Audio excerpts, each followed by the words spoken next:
안녕하세요. 랜선 클래스 최정아입니다. 혹시 영화 불멸의 연인을 보셨나요? 영화를 보면 베토벤의 사랑을 찾아 헤매는 이야기였죠. 그렇다면 베토벤이 진짜 사랑한 여인은 누구였을까요? 베토벤의 사랑의 이야기와 중기 시절에 베토벤의 멋진 음악 뒷이야기로 오늘 한번 빠져봅시다.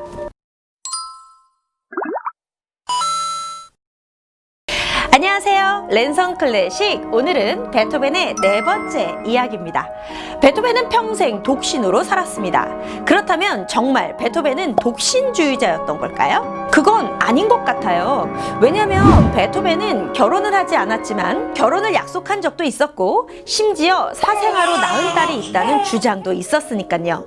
특히 베토벤이 죽고 난 후에는 비밀 서랍이 하나 발견이 되었는데 익명의 여인을 향해서 썼으나 발송이 되지 않은 채 숨겨두었던 편지, 일명 불멸의 연인은 너무나 유명해서 도대체 누가 이 편지의 수신인일까를 두고 아직도 갑론을박이 이어지고 있습니다. 그렇다면 오늘은 베토벤의 연애사의 이야기부터 시작해 볼까요? 사실 베토벤이 결혼을 하지 않았던 원인을 많은 사람들이 눈이 워낙 높았다라고 이야기를 하시더라고요. 베토벤은 워낙에 피아노를 잘 쳐서 많은 귀족들의 여인들에게 피아노 교습을 가르쳐 주었습니다. 그때 서로 사랑을 했다는 거죠. 그렇다면 베토벤은 카사노바? 그런데 사실 우리 피아노 치는 오빠 매력적이잖아요. 베토벤의 여자 꼬시는 무기는 바로 피아노였을 겁니다.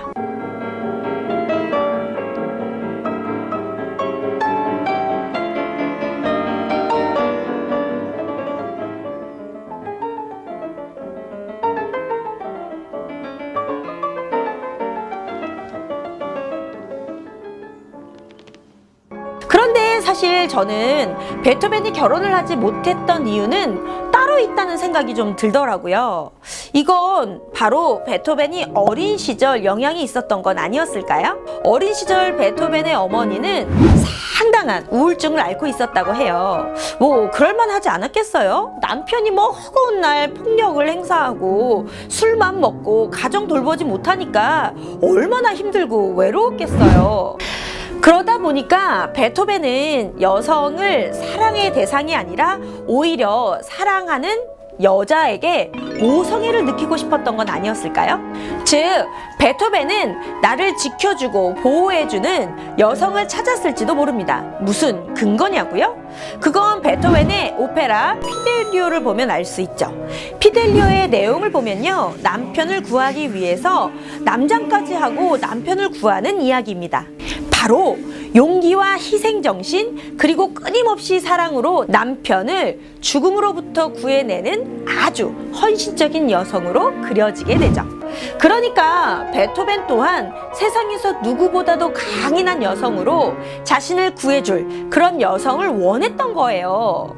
그리고 베토벤의 사랑이 현실적으로 불가능했던 것은요, 바로 신분적 차이였습니다. 그러나 베토벤은 사랑을 해도요, 신문에 대서특필 꼭 그럴 감으로 사랑을 합니다. 한번 볼까요?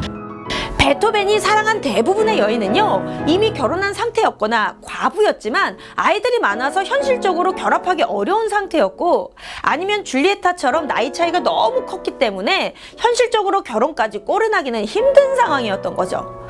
그러나 이런 베토벤은요, 자신을 좋아한다고 말을 하는 여성은 오히려 거부했어요. 그렇다면 진짜 베토벤은 자신에게 어머니가 되어줄 여성상을 찾아다녔던 걸까요? 이렇게 사랑에 늘 실패하고 끝없이 사랑을 찾아 방황한 베토벤은요, 어려운 시기를 겪을 때마다 오히려 작곡에 대한 열중을 하면서 베토벤의 음악은 더욱더 아름답게 변하기 시작합니다.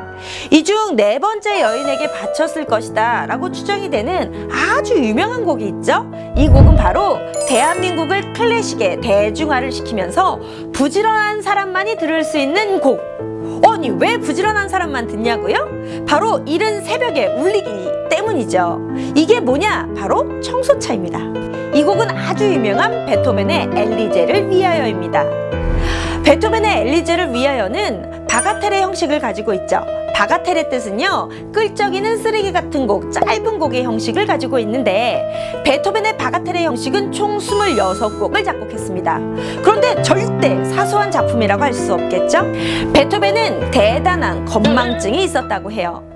여기서 베토벤의 성격을 말하지 않을 수가 없는데, 베토벤의 성격은 매우 과격하고 신경질이 보통이 아닌데다가 자존심이 너무 강하고 한밤중에도 피아노를 마구잡이로 두들겨댔다고 해요. 자, 여러분 생각해 보세요. 여러분의 이웃을 만나게 되면 인사도 안 하고 매우 신경질만 내고 한밤에 피아노를 그것도 꽝꽝 두들린다면 어떠시겠어요? 이런 성격의 베토벤은 이곳저곳 이사를 많이 다닐 수밖에 없었습니다. 여러분, 오스트리아에 가시면요, 베토벤의 하우스가 얼마나 많은지 아세요? 몇 블록이 안 돼서 이곳에도 베토벤이 살았다 써 있는 곳들이 진짜 많아요. 특히 오스트리아는요, 유적지에는 반드시 이런 깃발이 붙어 있거든요. 이렇게 베토벤이 이사를 많이 갔던 이유가 성격 탓이었던 거예요. 그런데 하루는 이사를 하려고 마차가 도착을 했었는데요, 베토벤이 없었던 거예요. 나부는 아무리 찾아도 베토벤을 찾을 수가 없었는데, 그만 베토벤이 경치 좋은 곳을 지날 때 자신도 모르게 악상이 떠오르게 되고, 악상이 떠오르다 보니까 바로 숲속에서 밤새 작업을 했었다는 거죠. 그리고는 집에 왔는데 그것도 새 집으로 온 것이 아니라 옛 집으로 온 거예요. 그러니까 베토벤의 건망증은 도가 지나쳤다는 걸 알 수 있죠. 아니, 집도 못 찾는다니까 말이죠. 그러나 이런 건망증은 위대한 곡을 만드는데 큰 장애는 될 수 없었어요. 음악만큼은 최고의 걸작으로 손꼽히니까 말이죠. 그 중에 베토벤의 위대한 걸작이라고 하면 빼놓을 수 없는 곡이 바로 에그몬트죠. 이 작품은 비극적이라고 알려져 있는 괴테의 시를 작품화했는데요. 그런데 괴테와 베토벤은요, 나이 차이가 무려 21살이나 차이가 났었습니다.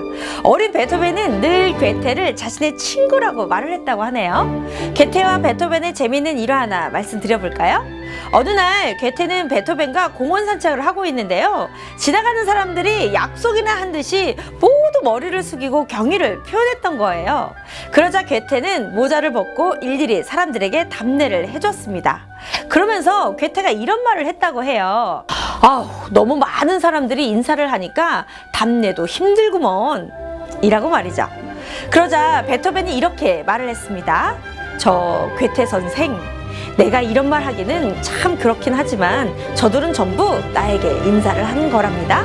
아니, 이러면 안 돼요. 정말 버릇이 없지 않나요?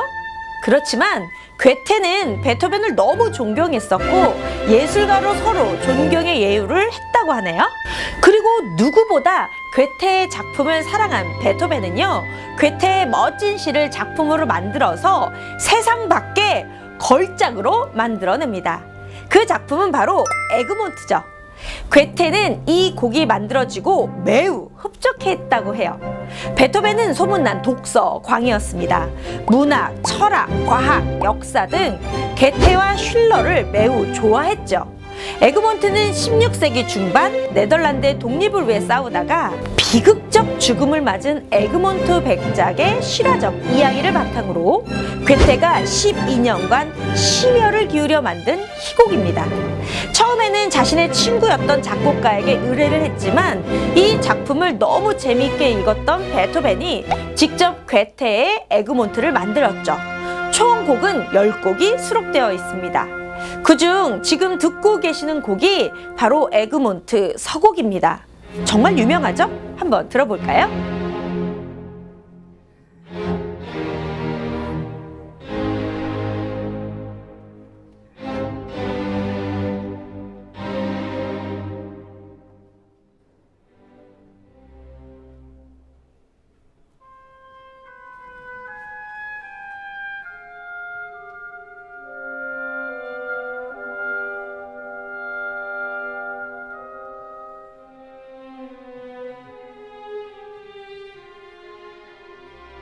베토벤의 중기 시절엔 피아노 협주곡도 있었는데요. 사실 베토벤은요, 피아노 협주곡은 많이 작곡하지는 못했습니다. 피아노 협주곡이라는 게 뭐죠? 바로 100명의 오케스트라와 피아노 독주라는 뜻이잖아요. 그런데 이미 귀가 들리지 않았던 베토벤은 협주를 할 수 없게 된 것이죠. 그래서 되도록이면 소나타와 같은 독주곡을 만들게 됩니다. 저는 오늘 마지막으로 베토벤의 피아노 협주곡 5번 황제를 한번 들어볼까 합니다.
이 곡은 베토벤이 행운이자 또 다른 불행이었습니다.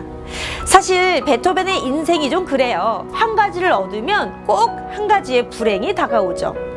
1809년 베토벤은 귀족들에게 평생의 연금을 약속받게 되죠. 그리고 베토벤은 안정된 생활을 하게 됩니다. 그런데 그해 5월 나폴레옹 군대가 빈을 점령하고 급기야 적군의 포탄이 날아오게 되죠. 그러나 청력이 약해질 대로 약해졌던 베토벤은요, 청력을 보호하기 위해서 책상 밑에다가 베개를 머리에 두르고 자신의 신랄 같은 청력을 보호하게 됩니다. 그리고 이런 전쟁통에 자신을 후원했던 귀족들은 모두 도시를 떠나게 되죠. 바로 경제적 원조가 끊기는 바람에 생계 또한 힘들게 되었던 것이죠. 이런 상황에서 베토벤은 편지를 쓰게 됩니다. 나는 전쟁이 일어난 후 일상적인 작곡을 할 수 없게 되었다. 기껏해야 한두 곡 정도? 주위에는 온통 파괴적이고 무질서한 상황만 전개되는구나. 밖은 온통 북소리, 대포소리, 정말 처참할 뿐이다. 베토벤은 이런 어려움 속에서도 베토벤의 최고의 역작 가운데 하나인 피아노 협주곡을 만들게 됩니다. 그런데 나라면, 정말 나라면 이런 어려움을 어떻게 극복해 나갔을까요? 내가 겪어냈던 30살, 내가 겪어냈던 40살, 한번 뒤를 돌아보면 저는 불만이나 포기를 선택했던 적이 훨씬 많았는데 말이죠. 그러나 늘 어려움을 이겨내고 자신의 자리에서 최선을 다하면서 더 큰 걸작을 만들어낸 불굴의 사나이는 언제나 지칠 줄 모르고 언제나 최선을 다하는 예술을 만들어내죠. 삶에 지친 내 어깨에 뽕 한번 넣고 싶고 외롭다고 느껴질 때 음악으로 행복을 가득 채워보시면 어떨까요?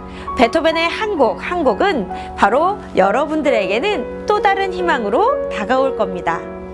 랜선 클래식, 오늘도 베토벤의 음악으로 용기도 업, 음악적 지식도 업, 베토벤의 음악으로 에너지 가득한 시간 되세요.